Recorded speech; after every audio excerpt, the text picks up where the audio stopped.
একটা head coach নেয়ার জন্য যে প্রসেসটা ফলো করা উচিত, একটা ক্লিয়ার একটা ট্রান্সপারেন্ট প্রসেস যেটা ফলো করা উচিত, সেইখানে বিএফএফ এর এখন পর্যন্ত কোনো পদক্ষেপ আমরা আসলে দেখতে পাইনি। আপনি যদি অন্যান্য দেশ দেখেন, ইভেন আপনি যদি ভারতের কথাও চিন্তা করেন, তারা যখন কোচ নিয়োগ দেওয়ার চিন্তা করে তারা একটা অ্যাডভার্টাইজমেন্ট দেয়, সেখানে আর কি সবাই দেশ বিদেশের বিভিন্ন কোচরা আর কি সেখানে অ্যাপ্লিকেশন করতে পারে, এরপরে সেই হিসেবে সিলেকশন হয়।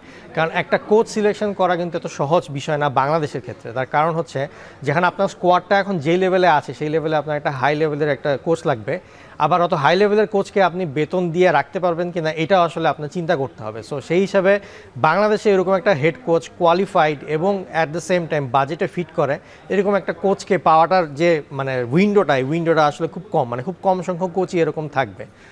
তো সেই হিসাবে এটাকে খোঁজার জন্য বেশ কয়েকদিন ধরে আর কি একটা প্রিপারেশন নিতে হবে। আসলে কোচ নিয়ে অনেকটা মিডিয়াকে কি বলা হবে সেইটার উপরে বেস করা হলে, এখন আপনি ধরেন যে জুনে হয়তো হচ্ছে সাফের খেলা আছে, আর এর আগের বার হয়তো 2023 সালে হচ্ছে কাবরেরা সাফে আর কি পারফরমেন্সটা ভালো ছিল। তো সেই ক্ষেত্রে হয়তো বিএফএফ এসে বলতেও পারে যে গতবার সাফে যেহেতু ভালো হয়েছিল সেহেতু এইবারও সাফ পর্যন্ত হয়তো তার চুক্তির মেয়াদ বৃদ্ধি করতে পারে। তো এটা এক ধরনের একটা হাইপোথিসিস যেটা আর কি আমি চিন্তা করছি যে হয়তো বিশ্লেষণ অনুযায়ী যে এটা একটা কারণ হতে পারে, যার কারণে এখন বিএফএফকে পর্যন্ত কোনো প্রকার ইনিশিয়েটিভ নিতে দেখা যাচ্ছে না আর কি কাবরেরার ব্যাপারে।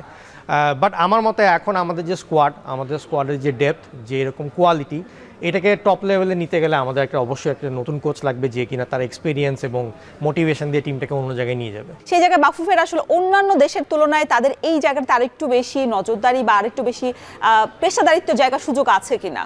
হ্যাঁ জি, অবশ্যই পেশাদারিত্ব সুযোগ তো আছেই, কারণ এর আগে যখনই কোনো কোচকে আর কি নিয়োগ দেওয়া হয়েছে সবই আড়ালে হয়েছে, সবাই নিজে থেকে সিভি দিয়েছে, এরকমভাবে হয়ে গেছে। গোপনীয়তা এই জিনিসটাই আসলে আমাদের এখন বাংলাদেশে এখন যে ফুটবল যেই পর্যায়ে গেছে, আমাদের ফুটবলের ইন্টারেস্ট যেই পর্যায়ে গেছে, এখন আসলে গোপনীয়তা রাখার জায়গাটা আসলে খুব নেই।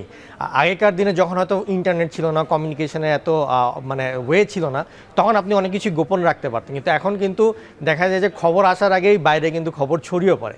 তো সেই ক্ষেত্রে আমাদের এখানে আসলে গোপনীয়তার কিছু নাই। এখানে আসলে যেহেতু আপনি মেধার ভিত্তিতে বা একটা ভালো একটা কোচ যার এক্সপিরিয়েন্সের ভিত্তিতে তাকে যে নিয়োগ দিবেন, এইটা একটা ট্রান্সপারেন্ট প্রসেস হতে পারে এবং সেই প্রসেসের থ্রুতে আপনি নিতে পারেন। এখন সিশেলসের র্যাঙ্কিং হচ্ছে 203, আর কম্বোডিয়া হচ্ছে সবসময় বাংলাদেশের এক ধাপ আগে অথবা এক ধাপ পরে থাকে।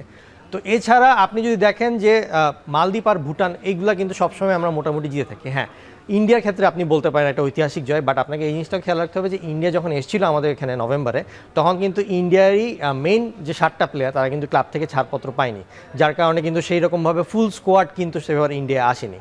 তো সেইভাবে আমরা যদি দেখি তার যে জয়ের যে ধারাগুলো, সেই জয়ের ধারাগুলো যে খুব যে আমরা প্রোগ্রেস করছে অ্যাজ এ টিম, 2022 সাল থেকে যে 2026 সালে 4 বছরে ন্যাশনাল টিম যে প্রোগ্রেস করেছে, এইটার কিন্তু আমরা কোনো ওইরকমভাবে কোনো কিছু দেখতে পাচ্ছি না। আপনি হয়তো একটাই রেফারেন্স টানতে পারেন কাবরেরার ক্ষেত্রে, সেটা হচ্ছে যে আপনার সাফে সে তার দলকে সেমিফাইনালে তুলেছিল, সেটাও সেমিফাইনালে তুলেছিল কারণ জাস্ট ভুটান আর মালদ্বীপকে হারায় সে সেমিফাইনালে চলে গিয়েছিল, পরে কিন্তু কুয়েতের কাছে হেরে গিয়েছে। তো সেই হিসাবে কাবরেরার যদি আপনি স্ট্যাটিস্টিক্যাল জিনিসটা আনতে চান, তাহলে সেক্ষেত্রে আমি তাকে কোনোভাবে একটা সফল কোচ হিসাবে দাবি করব না। এখন এখানে যেটা হতে পারে যে হ্যাঁ, এখন বাজেট হয়তো একটা ইস্যু হয়ে থাকতে পারে, যে যার কারণে তারা কখনো এই সময় নিতে পারেনি, প্লাস কমিটিও এই সময়ের মধ্যে দিয়ে কমিটি একটা চেঞ্জ হয়েছে, সো এই জন্য তাকে রাখা হবে কি হবে না এটা একটা দোটানার ব্যাপার ছিল।